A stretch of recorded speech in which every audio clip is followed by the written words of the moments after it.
dengan ilmu, iman, dan amal perbuatannya manusia diangkat derajatnya oleh Allah. Yang tadi di surat yang sebelumnya kemarin kita bahas, surat 7 ayat 179, oleh karena manusia tidak mempergunakan akalnya ketika menggunakan mata, telinga, dan kalbu, ya, sehingga diperumpamakan dia derajatnya sangat rendah, bahkan lebih rendah daripada kal-an'am, ya, lebih rendah daripada binatang. Lalu kemudian dengan ilmu dan iman, ya, ilmu, iman, dan amal saleh, ilal ladzina amanu wa amilus sholihat, harus dikerjakan amal solehnya, ya. Itu yang akan mengangkat derajat manusia dari tempat kerendahan setelah dia menerima amanah, ya, sampai melebihi derajatnya malaikat, ya. Jadi manusia bisa lebih rendah daripada binatang, ya, tetapi manusia juga bisa lebih tinggi daripada malaikat. Apa yang menjadikan manusia diangkat lebih tinggi derajatnya dibandingkan malaikat? Karena dengan dasar ilmu dan iman tadi, dia mampu melaksanakan tugasnya. Ya, tugas yang saya maksud di situ adalah tugas kekhalifahan, di mana tugas khalifah ini tidak mampu dilakukan oleh malaikat, hanya mampu dilakukan oleh manusia yang menerima jasad sebagai amanahnya. Oke, ya, kita lihat derajat kekhalifahan. Derajat kekhalifahan ini yang tidak mampu dilakukan oleh malaikat, ya, sehingga ketika Allah hendak menjadikan manusia sebagai khalifah, ya, terjadi pembicaraan dengan malaikat. Kita baca surat kedua ayat 30.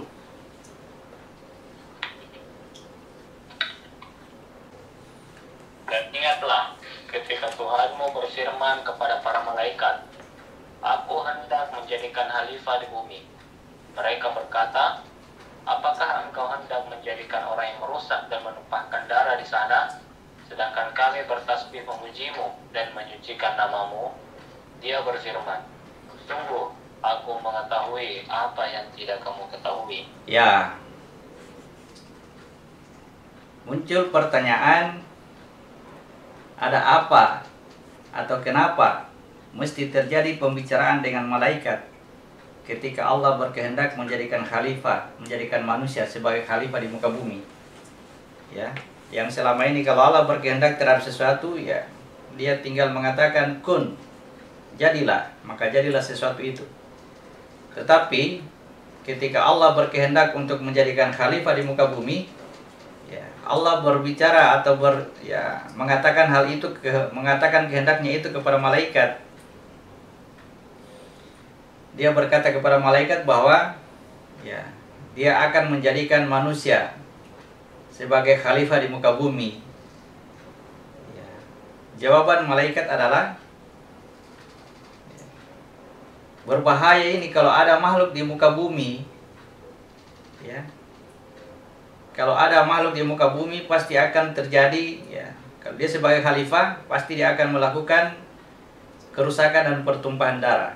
Kenapa malaikat berbicara seperti ini? Mari kita lihat kedudukan malaikat pada penciptaannya alam semesta, ya. Jadi kita akan lebih memahaminya ketika, ya, telah memahami asal kejadiannya diri, ya, atau proses penciptaan diri kita. Jadi dimensinya malaikat itu berdimensi sama dengan dimensinya ruh, wilayahnya ruh. Ketika aku keluar dari diri yang satu, aku rahasia. Lalu kemudian aku diajarkan asma, nama-nama baiknya Allah. Ya, jadi perjalanannya adalah dari zatnya Allah atau rahasianya, lalu kemudian asma Allah.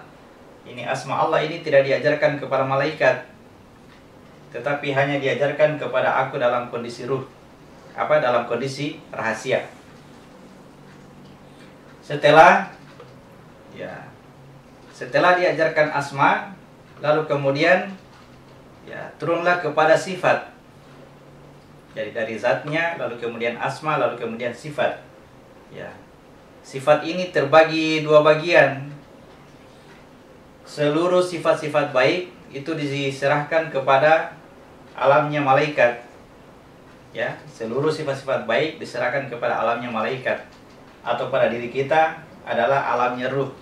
Disinilah sifat-sifat baiknya Allah. Kemudian di bawahnya alam malaikat adalah sifat-sifat keburukan, sifat-sifat yang jahat.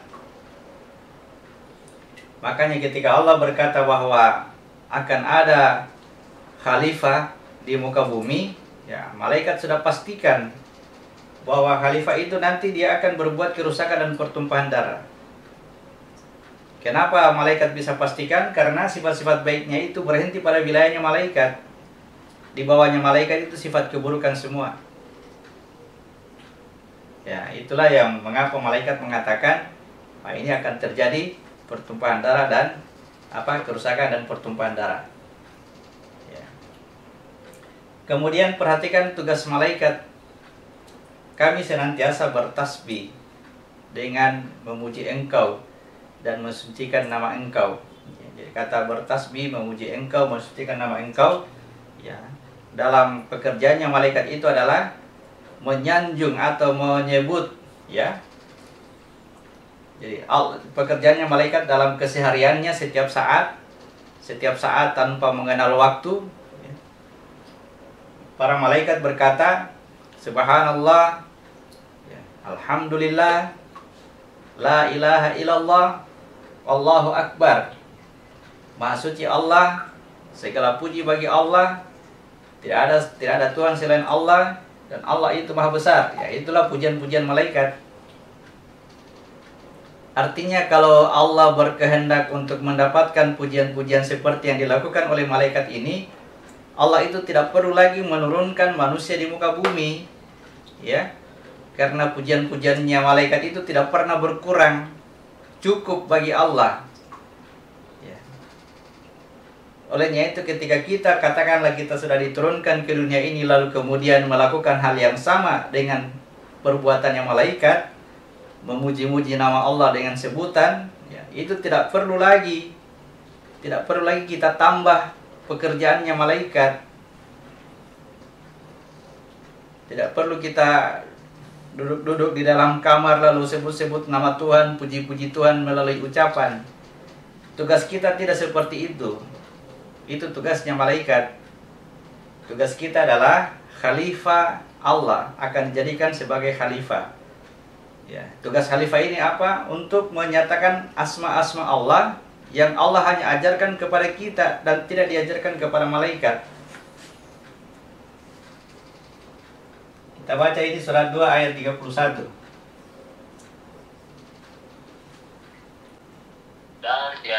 Dan dia ajarkan kepada Adam nama-nama semuanya. Kemudian dia perlihatkan kepada para malaikat seraya berfirman, sebutkan kepadaku nama semua ini, jika kamu yang benar. Jadi Allah mengajarkan kepada Adam. Perhatikan kata-kata Allah mengajarkan kepada Adam. Adam itu menggambarkan atau menjelaskan keadaan diri kita, dalam hal ini aku, pada saat itu masih dalam sendirian. Jadi cerita Nabi Adam di dalam Al-Quran menjelaskan tentang diri kita, aku dalam kondisi rahasia pada saat itu sendirian.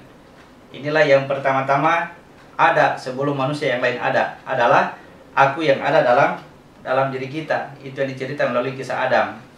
Diajarkanlah kepada Adam asma, asma-asma Allah, nama-nama baiknya Allah. Ditanyakan kepada malaikat untuk menyebutkan asma itu, mereka tidak bisa karena dia tidak diajarkan untuk menyatakan asma atau untuk menyebut asma. Malaikat hanya diajarkan tentang apa yang selama ini telah Allah ajarkan kepada mereka, berupa mensucikan Allah, menyanjung Allah, membesarkan nama Allah, ya, dengan ucapan-ucapannya, dengan pujian-pujiannya. Tidak ada satupun dari malaikat itu yang menyanjung Allah atau menyebut nama Allah itu melalui perbuatan nyata. Nah, perbuatan nyata inilah yang tidak diketahui oleh malaikat, dan perbuatan itu hanya diajarkan kepada Adam. Jadi Adam diajarkan untuk menyatakan asma Allah di muka bumi, bukan menyebut-nyebut nama Allah, ya, tetapi dinyatakan dengan perbuatan. Jadi ketika kita diperintahkan oleh Allah supaya katakanlah bertasbihlah kamu pada pagi dan petang, nah, itu bukan menyebut subhanallah walhamdulillah wala ilaha illallah wallahu akbar, ya, tidak seperti itu. Ya. Kita diperintahkan untuk menyatakannya dengan perbuatan, seperti apa itu maha suci Allah, seperti apa itu segala puji bagi Allah, seperti apa bentuk perbuatannya la ilaha illallah, seperti apa bentuk perbuatannya Allahu Akbar, dan sebagainya. Jadi kita dituntut untuk melakukan amalan dalam bentuk perbuatan, bukan ucapan.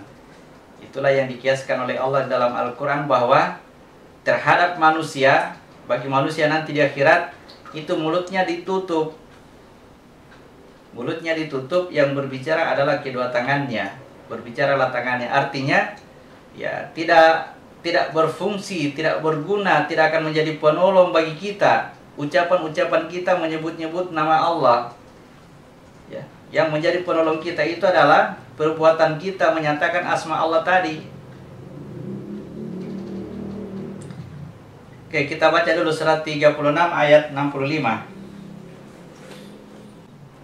Pada hari ini kami tutup mulut mereka, tangan mereka akan berkata kepada kami, dan kaki mereka akan memberi kesaksian terhadap apa yang dahulu mereka kerjakan. Ya, jadi mulut ditutup artinya, saya katakan tadi, tidak mampu menolong itu, tidak menjadi sebuah amalan itu tadi ucapan-ucapan kita.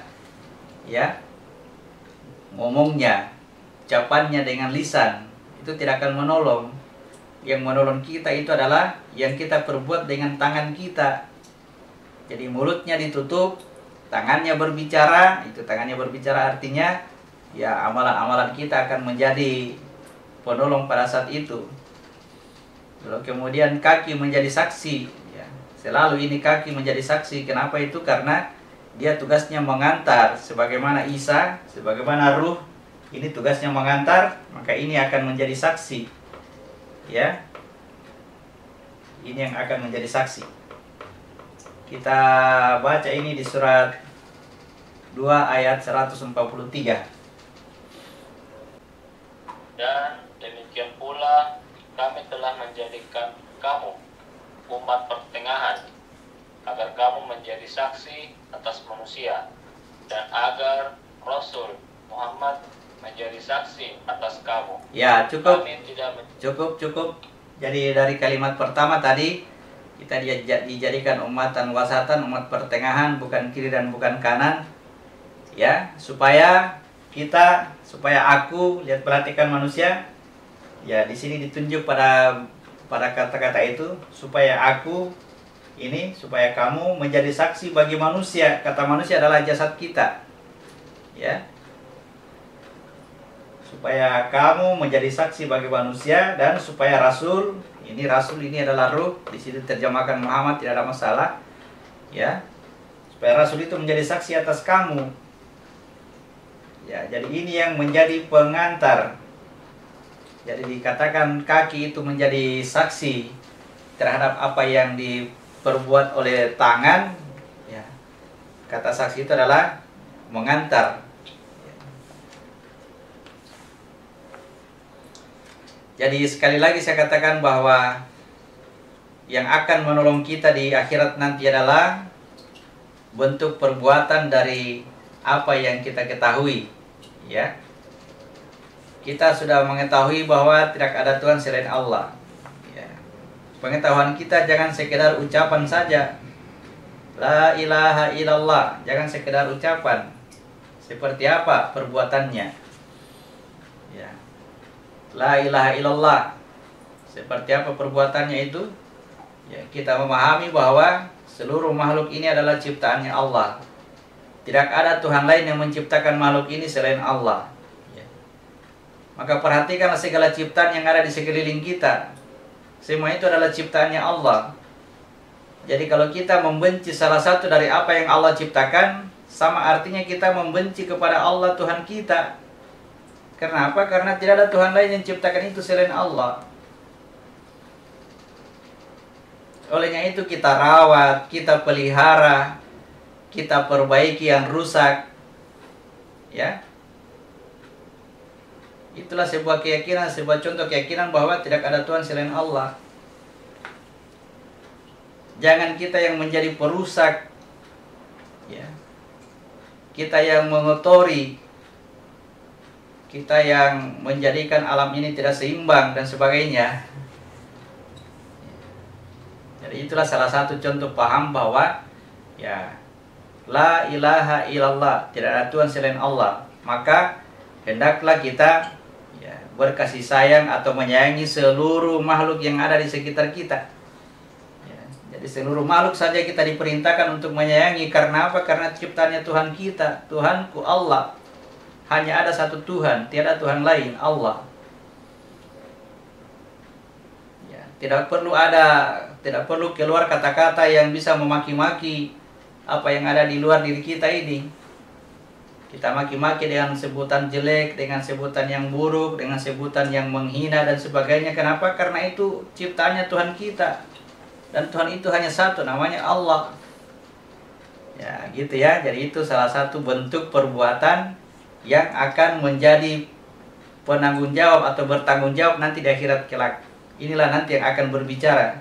Inilah yang akan menolong kita nanti.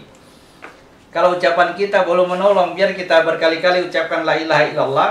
Ya, kalau bentuk perbuatannya ya malah justru akan berbeda antara apa yang kita ucapkan dengan apa yang kita perbuat. Bagaimana bisa kita ucapkan la ilaha illallah, tiada Tuhan selain Allah, lalu kemudian kita membenci makhluknya, ya, kita memaki-maki makhluknya, kita menghina orang lain, membenci orang lain, ya. Bagaimana bisa ada kata-kata la ilaha illallah? Nah, perbuatan kita ini melempari orang, menyakiti hatinya orang. Adakah Tuhan lain yang menciptakan orang itu? Tuhan kita sendiri. Berarti kalau kita membenci orang lain, sama saja kita membenci Tuhan kita sendiri. Kalau kita pahami ini satu saja perkataan sanjungan Allah, la ilaha illallah, kalau itu kita pahami, insya Allah akhlak kita itu akan terbentuk dengan sendirinya. Kita akan selalu menyadari untuk tidak melakukan kerusakan sedikit pun terhadap makhluknya Allah di muka bumi ini. Baik terhadap alam sekitar, terhadap tumbuhan, terhadap binatang, lebih-lebih terhadap sesama manusia. Ya, kalau sesama manusia, mari kita muliakan manusia. Kenapa? Karena itu makhluknya Tuhan kita, ciptaannya Tuhanku. Seburuk-buruknya dia, sejelek-jeleknya dia, dia adalah makhluknya Tuhanku. Dan Tuhan itu hanya satu. Nah, itulah perkataan la ilaha illallah yang bukan hanya terucap, melainkan harus teraplikasi dalam perbuatan.